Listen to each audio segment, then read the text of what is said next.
So today we're going to talk about why the periodic table is called the periodic table. It has to do with periodicity. It has to do with understanding how things repeat in the periodic table.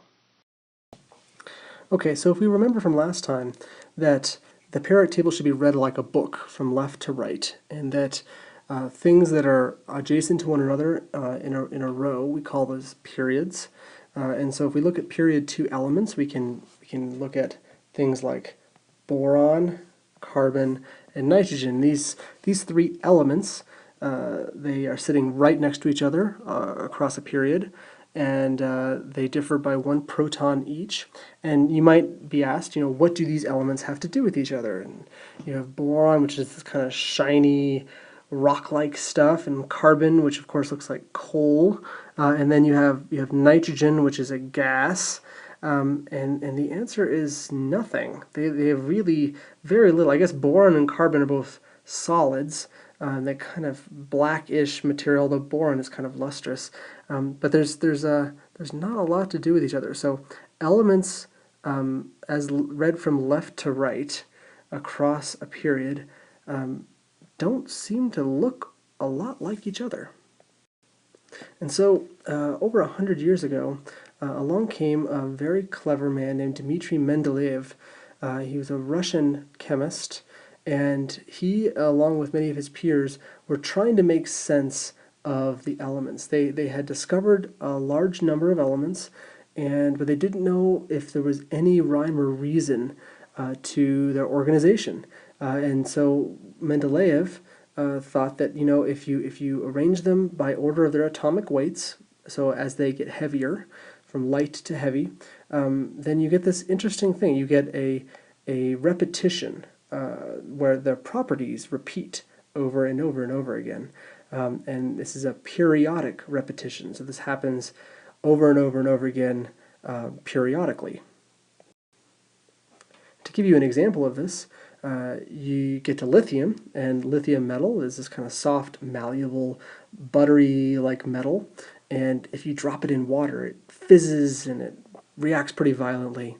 And then you go along for quite a ways in the periodic table, and eventually you come back to sodium. And sodium is also kind of a soft, malleable, buttery-like metal.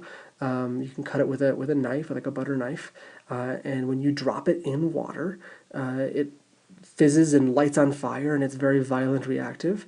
And then you don't get anything like that for a while in the periodic table. A whole bunch of elements go by, and then once again you get a soft, buttery, kind of malleable metal that when you drop it in water, it lights on fire, and it's really violent. And so you get this, and that's potassium. And so you get this periodic repeat that happens with a whole bunch of different instances, different elements across the table. Their properties repeat over and over again. And so you can kind of see that here. So here we have lithium, which is a very reactive metal, and then we seem to have sodium, which looks a lot like lithium, and it's quite a few elements away. Also a very reactive metal. But this is not just specifically for metals. We can see that with things like fluorine. So fluorine is a very reactive gas, and it forms these kind of salts where fluorine combines with one other element. And if you look a ways away, you can see chlorine. Chlorine is a very reactive gas again. Looks like fluorine. And once again, it kind of makes these salts after it reacts that are very similar. And so Mendeleev's brilliance was that, at the time, you had a periodic table that was basically just one long elemental list as it gets heavier. And what he saw was that you had these repeating properties, these periodic repeats of similarities, so that lithium and sodium and potassium were very similar, and that beryllium was really similar to magnesium, which is similar to calcium, And then you get things like fluorine, which is similar to chlorine, and you get things like helium, similar to neon, similar to argon. And so you get these repeating patterns as you go along. And so what Mendeleev did was he actually decided to stack the elements that had similar properties. And so he basically did what we see in the modern periodic table. He ran the table from left to right, just like you would, but then he stopped it and he began stacking the elements that would ultimately have the same properties. So in this way, lithium was on top of sodium, which is on top of potassium, and remarkably, the beryllium, magnesium, calcium, which also had similar things, also stacked. And in fact, as long as he kind of ran these about 8 long, everything seemed to stack up. And so the table that we see today is a representation of elements being stacked by their similar properties. And so in this very first column right here, we have the alkali metals. These alkali metals are all very reactive, and they're typically found in nature combined with other elements. And then we have a slightly less reactive group of metals that are also similar, called the alkaline earth metals. They're all in the second column. We have a series of transition metals. This is a big block. These are all have similar kind of metallic type properties. And then we get carbon, nitrogen, oxygen families, and we get the halogens. The halogens are these very reactive nonmetals.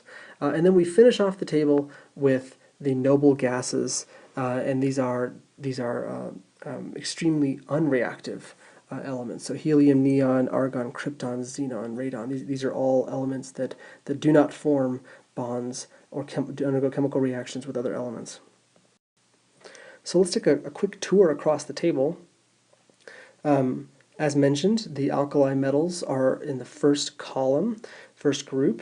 And as I said before, you have these kind of soft metals that you can be cut with knives. However, they're very reactive. They react violently with water, and you get these really exciting shows when you drop them in a bathtub. I think that's a bathtub right there.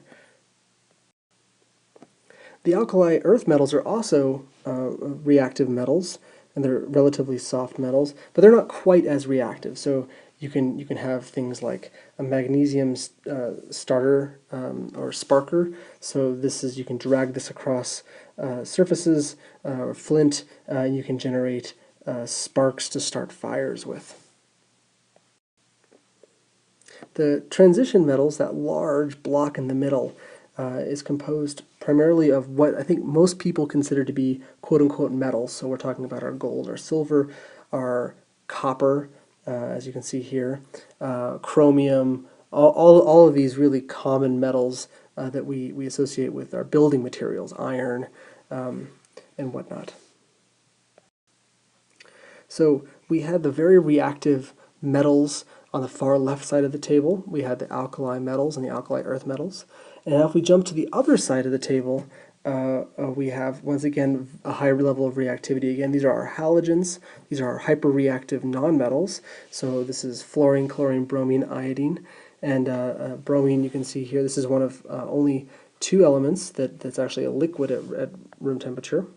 And you can see it's fuming and kind of reacting with the air around it, forming this kind of hydrogen-bromine acid gas. And finally, at the very edge of the table, you get the noble gases. And the noble gases are so named because they are inert. They undergo really any chemical reactions. And in fact, their isolation was quite challenging because a lot of people would rely on isolating molecules for quite a while through chemical reactivity. And the noble gases are unreactive. And we'll talk about why they are a vital piece in understanding how chemical reactions occur, because other elements attempt to obtain the stability that the noble gases have, like argon.